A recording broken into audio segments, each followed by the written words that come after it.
Helldiver, Chapter 11. Isaac is getting one step closer to our target and shutting down the madness as we delve even deeper than we thought we were going to dive. And we're taking on some enhanced stalkers who can be quite problematic, but they give you a really generous room here. And I love how dynamic this room is. It looks visually dynamic. It's got all kinds of options going for it. You can approach it from any of the places you want to stand. And there's a lot of weapons in here to make this easier too. This room down here filled with these spikes. The environmental spikes like this are really, really powerful. And I want to compliment Remake as well. Dead Space Remake has something that I quite like. And there are trolleys in the remake that when you punch them and they break, they turn into 4 of these, because the legs become improvised weapons. And if you do that in that game, you can do a ton of damage. It's very strong. And I think the idea of using the environment like that is really nice. I like the idea of breaking something and it becoming something more deadly. But we're just going to take on the last few enemies here as we progress forward. Chapter 11 is a very intensive mission. There is lots of fights here, there's lots of danger. There's a couple of gauntlets too if you're not ready for them. But I know this level quite well, and I always look forward to it because I know it's where things start to kick off. And there are a couple of moments in this game where you really see just the contrast between the original Dead Space, the alien of the franchise, and Dead Space 2, the aliens of the franchise. Because you kill a lot of necromorphs on this stage. You might kill more necromorphs on this stage than there were on the Ishimura in the first game. Because it goes to town. And of course I'm not going to count the wall balls. Nobody likes the wall balls because they're bloody stupid. And there's lots of them too. But this room here alone has got so much going for it that I almost wish they all spawned at the same time just so I could do something stupid. Word of warning though to the voyeur here. When you come in here, different things happen. I've done this room 3 times trying to get some good footage, and every time I did it, weird stuff was happening. Some of the stuff I expected wasn't happening, some of the stuff I did expect was happening. Like, I honestly don't know what was happening. It was strange, to say the least. And I'm hoping you can get away from the strangeness of it as we push forward here. The idea of the spawns is generally quite familiar once you know, but even then, you have these moments where oddities are abound. But there's so many tools in this room, it makes me wonder what they thought you were gonna do. Like, I've got, of course, the Exploder's body to take out that puker. That's very helpful. The only part of this I don't like is the lurkers. The lurkers are one of those enemies that just kind of make things very awkward. Oh, by the way, this is the manipulation that I mentioned on the previous video. So you drop your ammo like that in a nice neat pile, and then you break boxes and you get your ammo back. Oftentimes, it is almost too effective of a strategy. It's kind of interesting that that's how the game works. It's very clever too. And we've always known that you could manipulate ammunition, but I didn't realize you could do it like that. But there was the spawn, and I get hit by the puke here, which usually, guys, I would reset when I get hit by puke like this, because it doesn't do damage, but it slows you down.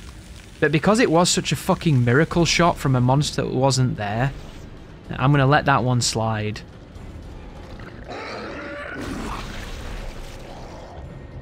But this guy, the dark puker, he really is the jester of the pack.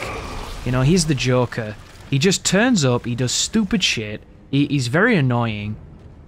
And then, if you get lucky, you get that really, really good impact on his puke and he just dies. But a lot of the time, getting that one tap like that, or the 2 tap, depending on where you hit them, it has no consistency. It seems to be an overlapping hitbox or something, or maybe they have random variables on how powerful their puke is. I honestly don't know how it works, because it's one of those things where it just never happens the same, ever. And when you come down here, there's 2 spawns. There's the first one, and then behind him is the Exploder, which you can then use to kill someone else, but I just get rid of the Exploder. Look at all the Stasis modules, by the way. 1 million Stasis modules, 1 million explosion packs, and then we get the lurkers, which... Again, they're not a hard enemy, I just think they make it awkward. And it's just because they have a tendency to shoot you, and you feel like they're not going to be able to hit you, and they do. But chase them down. If you're using Stasis, there's no reason not to Stasis them and stamp on them, because they can't do anything to it. But now that they've been taken out, we can start applying ourselves to the puzzle in here, which is moving some things around.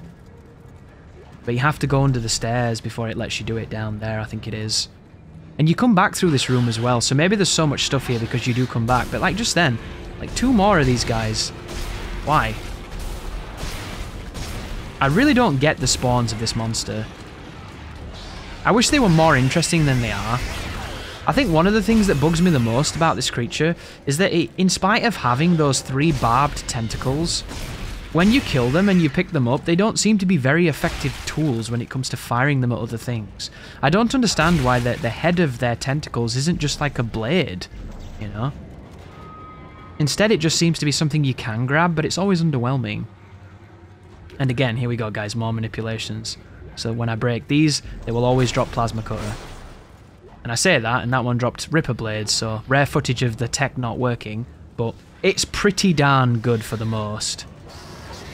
And then again, more lurkers. You see this? Awkward spawns right now.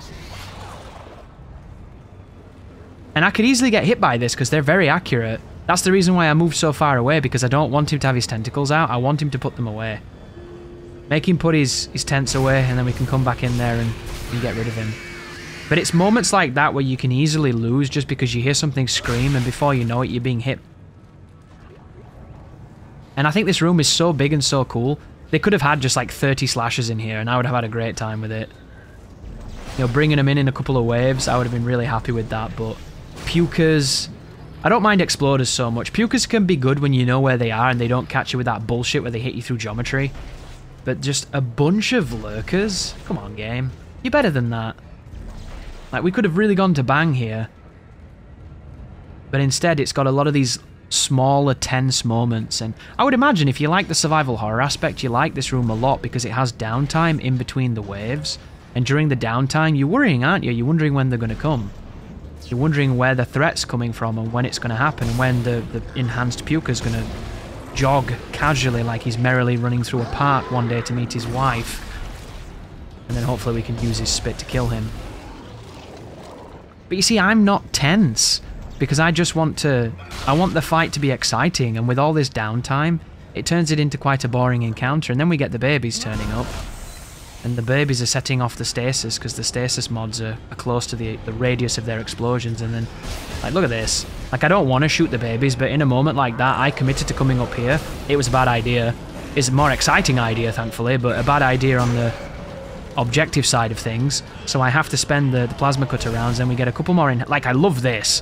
Being forced to move because of the babies while there's these slashes everywhere is really cool.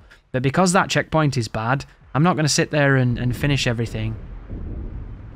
And instead we're in space now, shooting at another one of these strange... I don't even know what this is. It looks like something they cut out of Wings of Redemption when they gave him a tummy tuck. Like, what is this monster? Very strange creature. Do you think they're going to remake Dead Space 2? They sent out a questionnaire asking if you would rather Dead Space 2 get a remake or Dead Space 3. And I'm of the belief that Dead Space 2 is a really, really good game with only a few things you could do to improve it. But judging by what they decided to improve on the first game, I am terrified that they will even consider doing a remake of Dead Space 2 because they're going to fucking ruin it. And I don't want them to ruin something that is so fucking good, you know? This game is effortlessly good in almost every area. It's very difficult to complain about things, and even the things that I'll complain about are things that are more so my taste than anything else. You know, it's very rare that I find a game where the things that I want to change are purely my own bias rather than something that is wrong with the game. Like, the game does so many good things. It really doesn't need anything except for a lick of paint and a higher frame rate and maybe some accessibility features for people, you know? Like, I'd love them to fix the sensitivity so that it was just dynamic native mouse as it should be. Absolutely native, and none of those moments where it feels like trash, but I just don't have faith that modern developers know how to design mouse because they're all fucking terrible at it. But I've got a boundary here to show you guys that you might not know. So these dudes, they will all walk away in single file and jump into an elevator. They will jump into an air duct, and then when you walk over here in the aggro, they will all spawn from the same duct usually, and they just drop down like lemmings and they start coming towards you. And because I'm looking at them, the enhanced slasher can move very quickly when he's on camera. So what you want to do here, guys, is you want to use the boundary to make them all leave. You want to spawn them all, and then you want to turn around. And when you turn around, it slows them down. And when they slow down, they'll all walk into a bit of a line so they're closer to each other. And then when they do this, you can fire the explosive at them and you can hit them all at once.